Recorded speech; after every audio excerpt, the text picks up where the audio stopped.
நண்பர்கள் அனைவருக்கும் வணக்கம். ஈசனை முதல் மகன் விநாயகருக்கு ஆவணி மாதம் வளர்பிறை சதுர்த்த தீதி அன்று பார்வதி தேவியால் உயிரூட்டப்பட்ட தினத்தை தான் ஒவ்வொரு வருடமும் விநாயகர் சதுர்த்தியா கொண்டாடிட்டு வரும். ராமர், முருகர், கிருஷ்ணர் அவதரித்த தினத்தை கூட தான் கொண்டாடுறோம். ஆனா யாருடைய சிலையும் நதியில் கரைக்கிறது இல்ல. அப்படி இருக்கும்போது விநாயகர் பிறந்த தினத்தில் எதனால அவர் உருவத்தை நதியில் கரைக்கிறாங்கன்னு முழுமுதற் கடவுளான விநாயகர் உருவான வரலாற்றையும், எதனால விநாயகர் தன்னுடைய தலையில் சந்திரனை சூடி இருக்காரு, வயிற்றில் ஏன் பாம்பை கட்டி போட்டு இருக்காருனும், விநாயகர் சதுர்த்தியை முன்னிட்டு விநாயகர் பற்றிய பல ஆச்சரியமூட்டும் பல தகவல்களை இந்த வீடியோவில் தெரிஞ்சுக்கலாம். இப்போதான் நம்ம சேனலை முதன்முறையா பாக்குறீங்கன்னா நம்ம சேனலை சப்ஸ்கிரைப் பண்ணிடுங்க. வாங்க வீடியோக்குள்ள போகலாம்.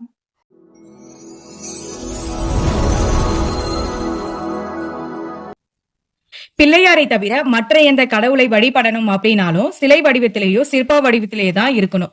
ஆனா விநாயகருக்கு அந்த கட்டுப்பாடு எல்லாம் கிடையாது. எல்லா பொருட்களையும் வைத்து அவரை வழிபடலாம். சாதாரணமா மஞ்சளையும் மாட்டு சாணத்தையும் வைத்து சுலபமா வழிபடலாம். நம்ம ஒரு நல்ல காரியம் செய்ய போறோம் அப்படின்னா தீய சக்திகள் அதை தடுக்க பார்க்கும். நம்ம முழுமுதற் கடவுளான விநாயகரை வழிபட்டு அந்த செயலை தொடங்கினால் நல்லபடியா அந்த செயல் முடியும். தீய சக்திகளை அழித்து நமக்கு நல்லது செய்வாரு விநாயகர். பொதுவா விநாயகர் வழிபட்டு தான் எந்த ஒரு கடவுளா இருந்தாலும் வழிபடணும். அதுதான் நீதியும் நியதியும் கூட. பெரிய கடவுளா சொல்லப்படுற விஷ்ணுக்கே ஒரு கோவில் கட்டணும் அப்படின்னா நிறைய ரூல்ஸ் அண்ட் ஃபார்மாலிட்டிஸ் இருக்கும். அவ்வளவு ஈஸியா ஒரு கோவிலை கட்டிட முடியாது. ஆனா இந்தியா முழுக்க ஒவ்வொரு தெருவுகளிலும் இருக்கக்கூடிய கடவுள் நம்ம விநாயகர் பெருமான் மட்டும்தாங்க. மற்ற கடவுள் போல பிரம்மாண்டமான கோவில்கள் தேவைப்படாது. சாதாரண தெரு முச்சந்திலும் குளக்கரையிலும் கூட விநாயகர் பெருமானை வழிபடலாம். விநாயக புராணத்தின்படி விநாயகர் பிறப்பு எப்படி இருந்தது என்று பார்க்கலாம்.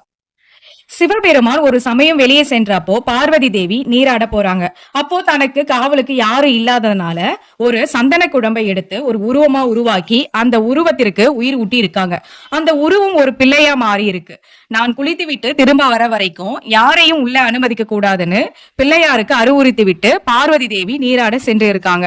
அந்த சமயம் அங்க வந்த சிவபெருமானை பிள்ளையார் அனுமதிக்காதனால கோபம் கொண்ட சிவன் பிள்ளையாருடைய தலையை வெட்டி விட்டு உள்ளே சென்று விடுகிறாரு. பார்வதி தேவி குளித்து முடித்து விட்டு வெளியே வந்து பார்த்தப்போ தலையில்லாமல் இருந்த பிள்ளையாரை பார்த்து கோபமும் ஆக்ரோஷமும் கொண்டு தான் உருவாக்கிய பிள்ளையாரை சிவனே சிதைத்து விட்டதை அறிந்து காளியா மாறி உலகையும் அழிக்க தொடங்கியிருக்காங்க. ஆக்ரோஷமான உருவம் எடுத்த காளியை பார்த்து பயத்தின் நடுங்கிய தேவர்கள் சிவன் கிட்ட முறையிடுறாங்க. காளியை சாந்தப்படுத்த முடிவெடுத்த சிவன் தன்னோட பூத கணங்களை அழைத்து வடக்கு திசையா சென்று முதலில் தென்படுகிற ஜீவராசியை தலை வெட்டி கொண்டு வரும்படி சொல்லியிருக்காரு. சிவ பூதகணங்கள் வடக்கு திசை நோக்கி சென்ற போது அவங்களுக்கு ஒரு யானை கண்ணை தென்பட்டு இருக்கு. அந்த யானை தலையை வெட்டி எடுத்துட்டு வந்து சிவபெருமான் கிட்ட கொடுத்திருக்காங்க. அந்த வெட்டப்பட்ட யானையின் தலையை பிள்ளையாருடைய உடம்பில் வைத்து உயிர் ஊற்றாரு சிவபெருமான். அந்த நிகழ்ச்சியை பார்த்த பார்வதி தேவி தன்னுடைய பிள்ளைக்கு உயிர் கிடைத்ததை எண்ணி சந்தோஷப்பட்டு காளியோட ஆக்ரோஷம் தணிந்து சாந்தோஷ ரூபினியா மாறுறாங்க. அப்போ சிவபெருமான் பிள்ளையாருக்கு கணேசன்னு பெயர் சூட்டி தன்னோட பூதகணங்களுக்கு தலைமையா நியமித்து இருக்காருன்னு நாரத புராணத்தை விநாயகர் பற்றி பிறப்பை சொல்லியிருக்காங்க. இந்த நிகழ்ச்சி நடந்தது ஆவணி மாதம் சுக்லபட்ச சதுர்த்தி திதி அன்று. அன்றிலிருந்து இன்று வரை விநாயகர் பிறந்த தினமான சதுர்த்தி தினத்தை விநாயகர் சதுர்த்தி புனித தினமா ரொம்ப சிறப்பா கொண்டாடிட்டு வரும். ரொம்ப சந்தோஷமா விநாயகர் சதுர்த்தி என்று விநாயகரை அழகா உருவாக்கி எதனால நதியில கரைக்கிறாங்கன்னு இப்ப தெரிஞ்சுக்கலாம். சிவனோட முதல் மனைவி சதிதேவி யாக குண்டலத்தில் விழுந்து இறந்த பிறகு பர்வதராஜனுக்கு மகளா பார்வதி என்ற பெயருடன் வளர்ந்து வராங்க. சிறிய வயதில் இருந்து சிவனை தான் தன்னோட கணவனா நினைத்து அவரையே திருமணம் செய்துக்கணும்னு வாழ்ந்து வராங்க. ஈசனை திருமணம் செய்து கொள்ள வேண்டும்னா விநாயகரை நினைத்து சதுர்த்தி விரதம் மேற்கொள்ளணும். பார்வதிக்கு தந்தையான பர்வதராஜன் யோசனை சொல்லியிருக்காரு. அதன்படி பார்வதி சிவனை மணக்க விநாயகரை வழிபட்டு வந்திருக்காங்க.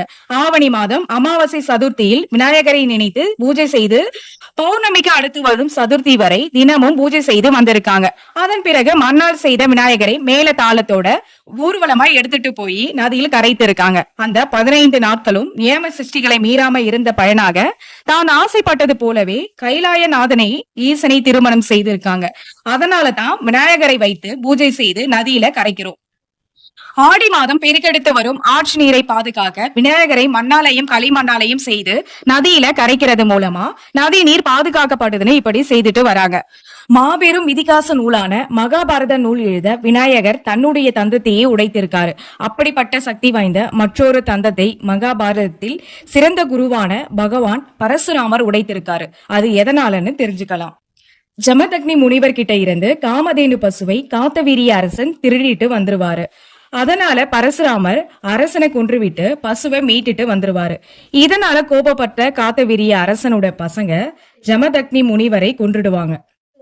பரசுராமர் அதனால 21 தலைமுறையா அநியாயம் செய்யும் சத்திரியர்களை வதம் செய்து வருவாரு. அவருடைய சபதம் நிறைவேற சிவபெருமான் கொடுத்த பரசுதான் பெருந்துணையா இருந்தது. அதனால நன்றி தெரிவிக்கும் விதமா பல காடு மலையெல்லாம் கடந்து கஷ்டப்பட்டு கைலாயத்திற்கு போயிருக்காரு பரசுராமர். அப்போ வாசல்ல விநாயகர் கிட்ட வணக்கத்தை சொல்லி நான் சிவனை தரிசிக்கணும்னு சொல்றாரு. விநாயகர் தாயும் தந்தையும் ஓய்வு எடுத்துட்டு இருக்காங்க, இப்போதைக்கு யாரையும் உள்ள விட முடியாது சொல்லிடுறாரு. கொஞ்ச நேரம் மட்டும் அனுமதி தாங்க, சிவனோட காலில் விழுந்து வணங்கி விட்டு வந்து விடுகிறேன். அவரை பார்க்க ரொம்ப கஷ்டப்பட்டு வந்திருக்கன்னு சொல்றாரு பரசுராமர். என்ன சொன்னாலும் விட முடியாதுன்னு விநாயகர் சொல்லிடுறாரு. கோபப்பட்ட பரசுராமன் சிவன் கோடாரிய விநாயகர் மீது வீசுறாரு. விநாயகரால பரசுராமர் தாக்குதலை தடுத்திருக்க முடியும். ஆனா தந்தை கொடுத்த பரசு ஆச்சேன்னு அப்படியே நின்று இருக்காரு. அவருடைய தந்தத்தில் பட்டு பிள்ளையாருடைய ஒரு தந்தம் வெட்டிடுது. அந்த இடத்திலேயே வழியிலேயே கத்திட்டு மூச்சையாகி விழுந்துடுறாரு விநாயக பெருமான். கணேசனோட சத்தம் கேட்டு சிவனும் பார்வதியும் வந்து பாக்குறாங்க. தான் கொடுத்த கோடாரியாலேயே தன்னுடைய பையனை பரசுராமர் காயப்படுத்தி இருக்காருன்னு கோபப்படுறாங்க. பரசுராமர் அவருடைய தவறை உணர்ந்து மன்னிப்பு கேட்கிறாரு. அதன் பிறகு விநாயகர் கண்விழித்து பரசுராமருக்கு ஆசிர்வாதம் கொடுத்து அவருடைய கோபத்தை தணிக்கத்தான் நான் இப்படி செய்தேன் என்று சொல்லியிருக்காரு. அந்த நிகழ்வுக்கு பிறகுதான் பரசுராமருடைய கோபம் தணிந்து தன்னுடைய திறமைகளை வீணாக்காம எல்லோருக்கும் வித்தைகள் கற்றுக் கொடுத்து யாராலையும் வீழ்த்த முடியாத மாவீரர்களை உருவாக்கி சிறந்த குருவாக இருந்திருக்காரு பரசுராமர். அடுத்து விநாயகர் தன்னுடைய வயிற்றில் பாம்பை ஒரு பெல்ட்டா ஏன் கட்டியிருக்காருன்னு பார்க்கலாம். விநாயகர் சதுர்த்தி அன்றைக்கு பார்வதி தேவி நிறைய மோதகங்கள் செய்து கொடுத்திருக்காங்க. அன்றைக்கு முழு பௌர்ணமி. தன்னுடைய வயிறு நிறைய மோதகங்களை நிரப்பிக் கொண்டு தன்னுடைய வாகனமான எலி மீது ஏறி விளையாட சென்றிருக்காரு விநாயகர். அப்போ வழியில ஒரு பாம்பு சென்று இருக்கு. பாம்பை பார்த்து பயந்த எலி கணேசனை கீழே தள்ளிட்டு அப்போ தன்னுடைய வயிற்றில் இருந்த எல்லா மோதகங்களும் கீழே விழுந்திருக்கு.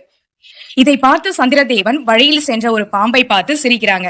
எல்லா மோதகங்களை வயிற்று கட்டி கொண்டு அந்த பாம்பை இறுக்கமா கட்டிடுறாரு விநாயகர்.